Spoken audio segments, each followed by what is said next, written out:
I'm Autumn with the Furniture Flippers Guide, and today we have a fun furniture flip where we're taking a vintage accent table and taking it from drab to fab. We're going to lighten it up and brighten it up, and I'm going to teach you all the simple steps to get there.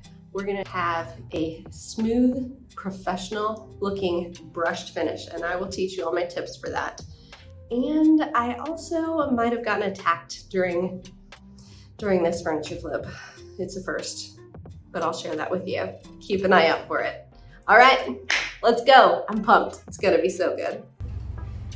All right, before I can start on the accent table, I've got to make a space because it has been snowing outside and I have the dogs in. But we're gonna lighten up this dark and dreary piece, even if it kills me. Yes, I will get attacked in a little bit and you'll witness it, so just so you know. I have some amazing products I'm using today. I am using Amy Howard at Home paint, and I will be first cleaning off my piece with their product called Clean Slate. It does an amazing job taking off all the grime and gunk. At first I have to get this glass out. It actually popped out pretty easy, and then I'm gonna clean it off.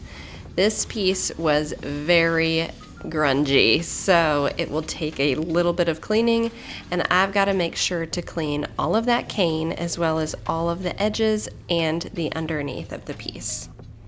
While I'm getting this piece cleaned, why don't you go ahead and just hit that subscribe button so you don't miss any of my tips, tricks, and furniture flips. Oh my gosh, look how disgusting that was. Yeah, let's put that away. My kids said my feet looked like Footloose here, so I did a few little moves for y'all. You're welcome. Okay, let's tape off the caning because I'm going to have that going a different color, and I want to make sure that I don't end up getting paint on it.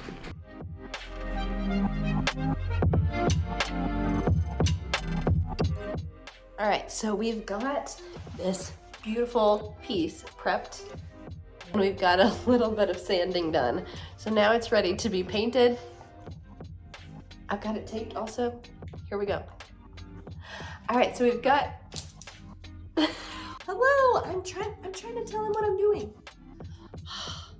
Okay, let me get this. She literally jumped on my mouth. Oh my gosh, am I bleeding? Let's try again. Here we go. I've got this gorgeous piece. It is ready. It is prepped. I have cleaned it. I have wiped everything down, sanded it, and then wiped it down again to get all the dust off. So it is ready for paint.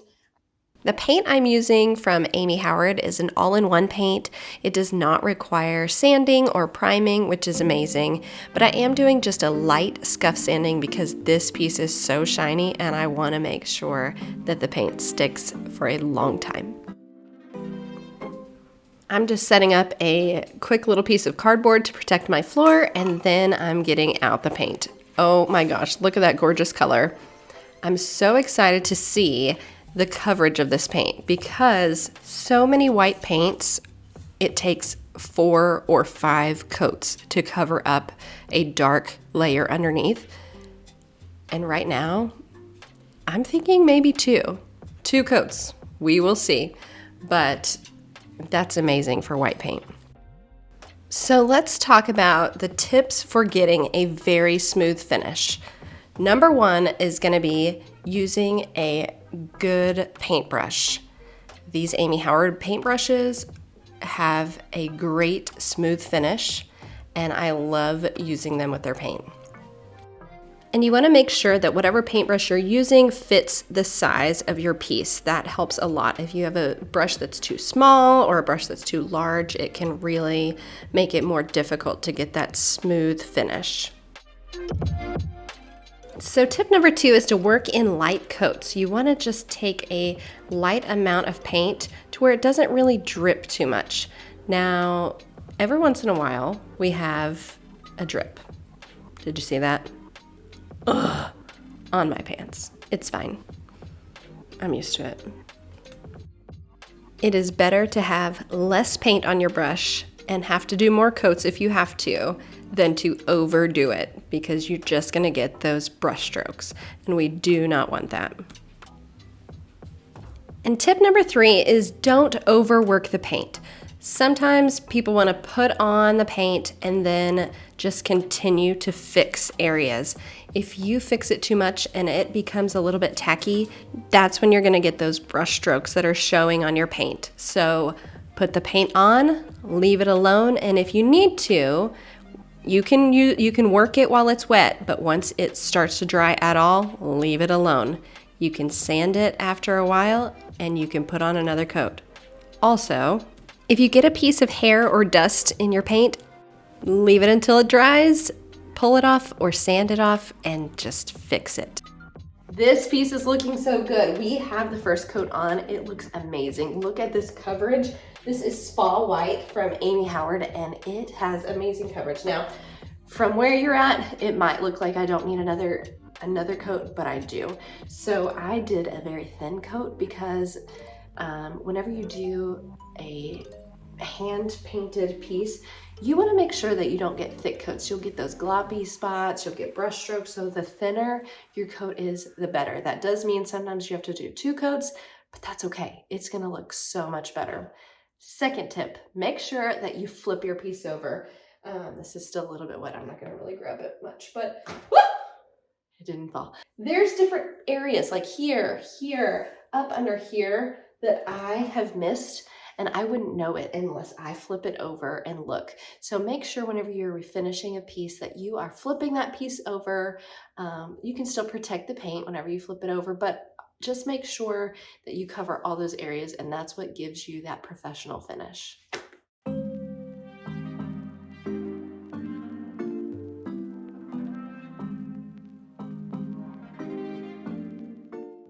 Okay, we've got the second coat on, and now it's time to remove the tape and get started with the cane.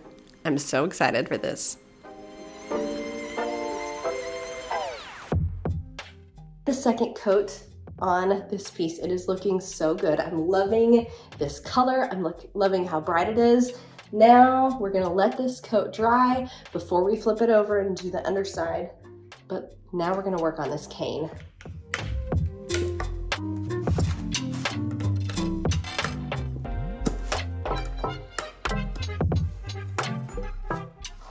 For the caning, I'm using a dry brushing technique where I take just a light amount of paint and even brush some of it off onto the cardboard next to me, and then use just what's left over on that cane so that it just has a little smidge of color added to it. Did you like that word, smidge? I don't use that very often, but it was fun.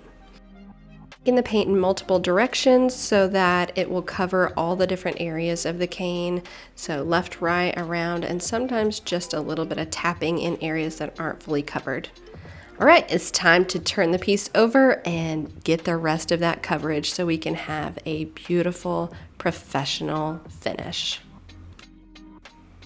Are you all thinking, why is she painting the bottom? Well, lots of pieces I don't paint the bottom, but this one sits up off of the ground and there's glass, so you can see underneath in some of the areas, and I would just rather be safe than sorry.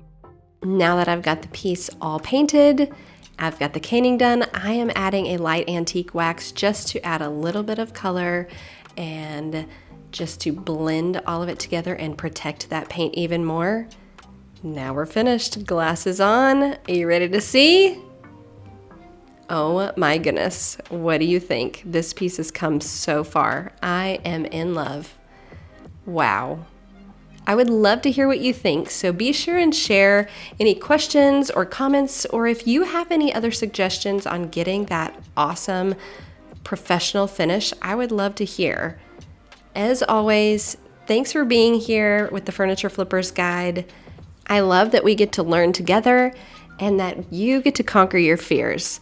Don't let fear stop you. You've got this. Keep up the good work. I'll see you at the next flip.